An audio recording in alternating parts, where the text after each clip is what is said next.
Hi. ഒരുപാട് കാലത്തിന് ശേഷമാണ് ഞാനൊരു ഓർമ്മയെഴുത്ത് പുസ്തകം തിരഞ്ഞെടുത്ത് വായിച്ച് പൂർത്തിയാക്കുന്നത്. ഓരോ അധ്യായം കഴിയുന്തോറും ഓടി ഓടി വായിക്കാൻ തോന്നുന്ന ഹൃദയത്തിൽ നിന്നുള്ള എഴുത്ത്.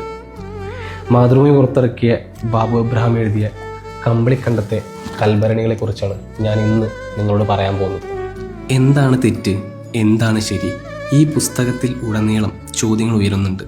തിന്മയും നന്മയും നേർക്കുനേർ വരുന്നുണ്ട്. കുറ്റവും ശിക്ഷയും കൈകോർക്കുന്നുണ്ട്. ഇരുട്ടും വെളിച്ചവും ഇടകലരുന്നുണ്ട്. പകലും രാത്രിയും മാറി മാറി വരുന്നുണ്ട്. എൻ്റെ ഇക്കാലം അത്രയുമുള്ള വായനാനുഭവത്തിൽ മികച്ചതിൽ മികച്ചതായി തന്നെ കമ്പിളിക്കണ്ടത്തെ കൽഭരണികൾ എന്ന ഈയൊരു ഓർമ്മയെഴുത്ത് പുസ്തകം നിലനിൽക്കും.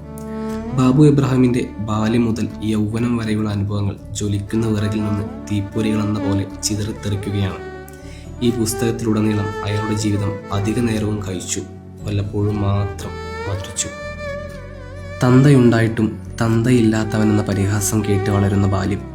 വായിച്ചു തീർന്നപ്പോൾ മനസ്സിൽ ഈ പുസ്തകം മായ്ക്കാൻ കഴിയാത്തൊരു പോറൽ വീഴ്ത്തി. എന്നാൽ ജീവിത വെളിച്ചമായി മറുഭാഗത്ത് ഈ പുസ്തകം നിൽക്കുന്നുമുണ്ട്. പുസ്തകത്തിലുടനീളം നന്മ നിറഞ്ഞ ഒത്തിരി കഥാപാത്രങ്ങൾ മിന്നിമറയുന്നുണ്ട്. മനസ്സിനെ മധുരിപ്പിക്കുന്ന എത്രയോ കഥാപാത്രങ്ങൾ.